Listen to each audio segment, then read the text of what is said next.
Shalom, Bapak Ibu Saudara sekalian, apa kabar Anda hari ini? Harap anugerah Tuhan menyertai kehidupan kita sekalian.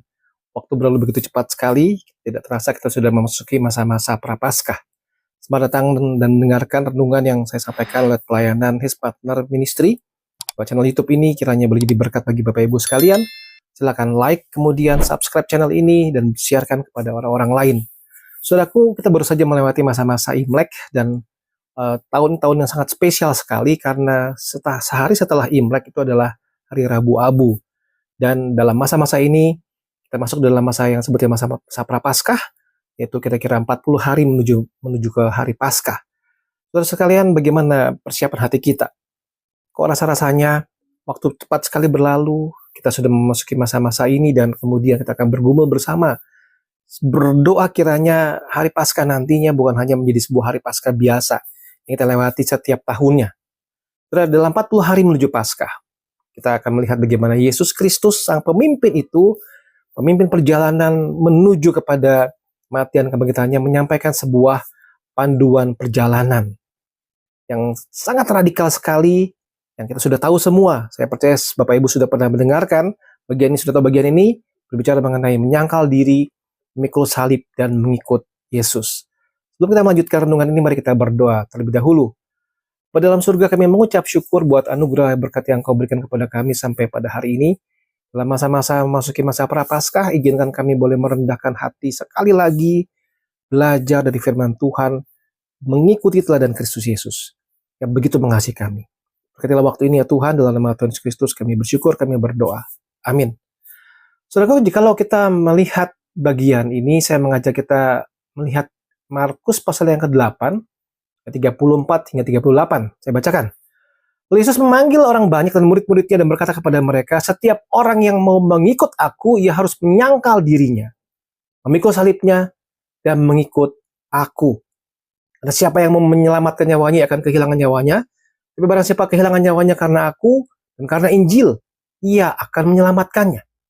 Apa gunanya seorang memperoleh seluruh dunia, tetapi ia kehilangan nyawanya? Kenapakah yang dapat diberikannya sebagai ganti nyawanya? Barang siapa malu karena aku dan karena perkataanku di tengah-tengah angkatan yang tidak setia dan berdosa ini, anak manusia pun akan malu karena orang itu. Beliau datang kelak dalam kemuliaan Bapanya, diiringi malaikat-malaikat kudus.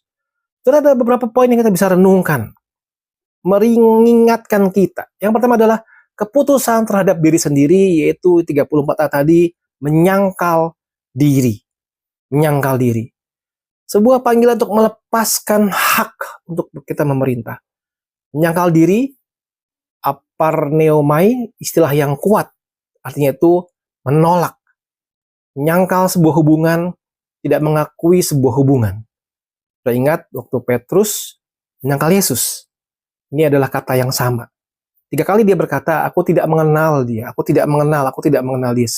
Sebuah penyangkal akan relasi, akan hubungan, dan tidak mengakui. So di sini, setiap kita dipanggil untuk menyangkal diri kita sendiri. Menolak hak kita untuk menjadi raja atas hidup kita sendiri. Saudaraku, bukankah kita seringkali merasa kita punya power atas diri kita sendiri, punya kuasa, punya hak, dan mengatur kita sendiri menjadi raja atas hidup kita sendiri? Tuhan memanggil dan berkata, sangkal diri. Ini bukan sebuah panggilan untuk kita membenci diri, saudara, atau menyiksa diri. Ini adalah sebuah pengakuan bahwa aku bukanlah pusat alam semesta ini. Sekali lagi, aku bukanlah pusat alam semesta ini. Sebuah keputusan untuk turun dari tahta hati kita dan mengundang Yesus Kristus untuk naik dan bertahta di hati kita. Dalam masa Prapaskah ini, saudara, kita pikirkan beberapa aspek-aspek yang bisa kita lakukan sehari-hari. Keputusan-keputusan hidup sehari-hari. Menyangkal diri. Saudara, bisa saja berupa menyangkal diri dari keinginan lidah. Berpuasa dari makanan tertentu misalnya. Saudara, beberapa teman-teman Katolik yang saya kenal, dalam masa-masa Prapaskah mereka bisa komit diri mereka untuk tidak makan makanan tertentu dalam masa Prapaskah itu. Mereka menyangkal keinginan lidah, berpuasa dari makanan tertentu. Mereka menyangkal keinginan mata, berpuasa dari media sosial misalnya. dari gosip-gosip yang lain. Ada juga teman yang saya kenal dalam masa Prapaskah, dia betul-betul menonaktifkan akun-akun media sosial.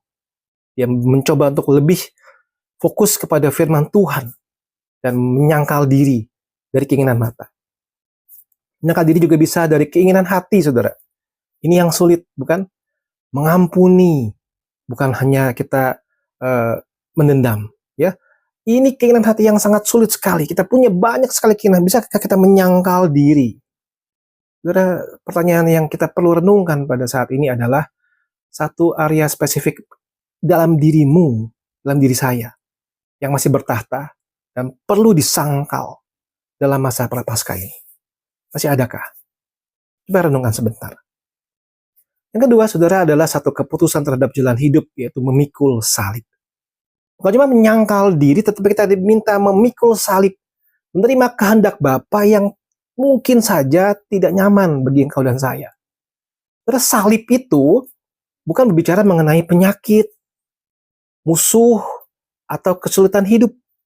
Banyak orang berkata, salibku itu begini, aku kena sakit ini. Saudara, bukan itu, saudara. Salib itu adalah instrumen kematian yang hina dan menyakitkan. Memikul salib berarti menerima dengan rela jalan hidup yang ditetapkan Bapa bagi kita. Yang mungkin membuat kita mati terhadap popularitas, terhadap kenyamanan, terhadap keinginan duniawi.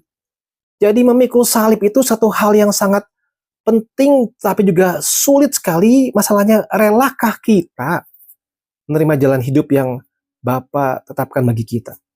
Jalan hidup yang mungkin membuat kita mati terhadap semua keinginan-keinginan lain, saudara.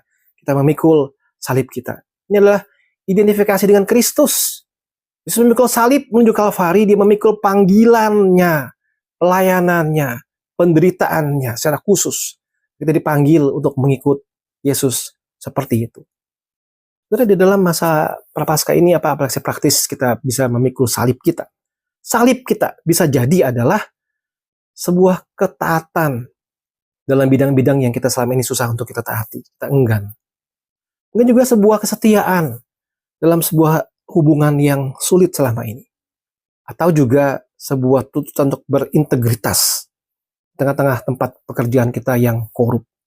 Saudara, apa salib? Sebuah jalan ketaatan yang tidak nyaman, yang Tuhan taruh di dalam hadapanmu untuk dipikul dalam perjalanan ini. Coba saudara renungkan sekalian. Yang ketiga adalah keputusan terhadap tujuan hidup, bicara mengenai mengikut aku. Sangkal diri, pikul salib, mengikut Yesus Kristus. Bahkan beberapa terjemahan ada katakan mengikut aku setiap hari. Ini adalah sebuah panggilan untuk memilih nilai-nilai kerajaan yang baik, nilai-nilai kerajaan yang terbaik, saudara. Nilai-nilai kerajaan yang terbalik daripada nilai-nilai dunia. Yesus menjelaskan logika kerajaan surga yang begitu berbalik dari dunia. Lihat ayat 35-37. Logika kehilangan untuk menemukan. Dikatakan di sini, siapa yang mau menyelamatkan nyawanya, hidupnya, jiwanya akan kehilangan dia.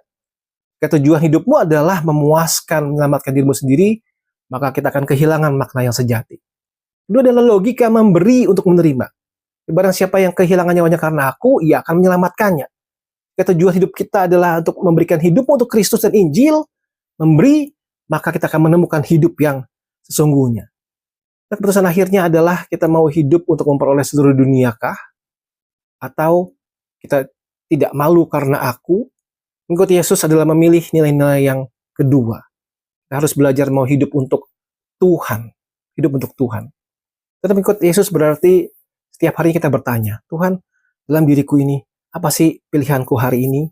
Apakah aku sedang berusaha untuk menyelamatkan diriku, mencari aman, mencari kenyamanan, mencari pengakuan, atau aku rela kehilangan nyawaku untuk Tuhan, mengambil risiko, tidak populer, tapi kita tetap setia di hadapan Tuhan. Saudaraku, tiga hal tadi bisa kita renungkan sepanjang masa-masa ini. Mari kita sama-sama mencoba mengakhiri dalam beberapa hal-hal praktis yang kita bisa lakukan. Apakah kamu bersedia menyangkal hakmu untuk memerintah hidupmu sendiri? Apakah kamu bersedia menerima dan memikul jalan yang Tuhan pilihkan untuk kita meskipun tidak mudah? Apakah tujuan akhir perjalanan kita adalah Tuhan Yesus sendiri dan bukan kenikmatan daripada dunia ini? Saudaraku, ambil komitmen. sebuah keputusan yang radikal. Engkau harus ambil mulai hari ini. Jikalau sudah pernah ambil komitmen itu, kita renungkan hidup kita dan kita masih jatuh di dalam perjuangan up and down, mari kita memberikan recommitment. Tuhan, hari ini aku mau sungguh-sungguh belajar kembali menyangkal diri, memikul salib dan mengikut Tuhan. Berikan langkah-langkah praktis, saudara. Tulis di agendamu, di handphonemu, kemungkinan apa yang kau bisa pikirkan secara praktis. Berlatih menyangkal diri misalnya. Mulai hari ini, saya akan tidak makan apa contohnya. Saya akan mengurangi melihat apa contohnya. Silakan saudara tuliskan sebagai sebuah komitmen dan langkah iman, saudara. Di akhir renungan ini, saudara, mari kita bersama pikirkan begini. Masa Prapaskah itu bukan tentang menjadi suram, tapi tentang menjadi jernih. Bukan tentang kehilangan sukacita, tetapi tentang menemukan sukacita yang lebih dalam dan murni di dalam Kristus. Dalam 40 hari ke depan, 40 hari kurang ke depan, setiap kali kita menyangkal diri, ingatlah, kita melakukannya sebagai respon karena kasih Allah yang besar. Dia memberikan anaknya bagi kita. Dan kita sudah mendengar suaranya. Kita belajar menyangkal diri, memikul salib, dan mengikuti Tuhan. Mari kita berdoa. Ya Tuhan, kami bersyukur buat renungan ini, memulai rangkaian masa Prapaskah. Ajar kami sungguh-sungguh mau mengkomitmen kembali, menyangkal diri kami, memikul salib, dan mengikut Tuhan setiap hari. Mampukan kami ya Tuhan, dalam perjalanan iman kami ini.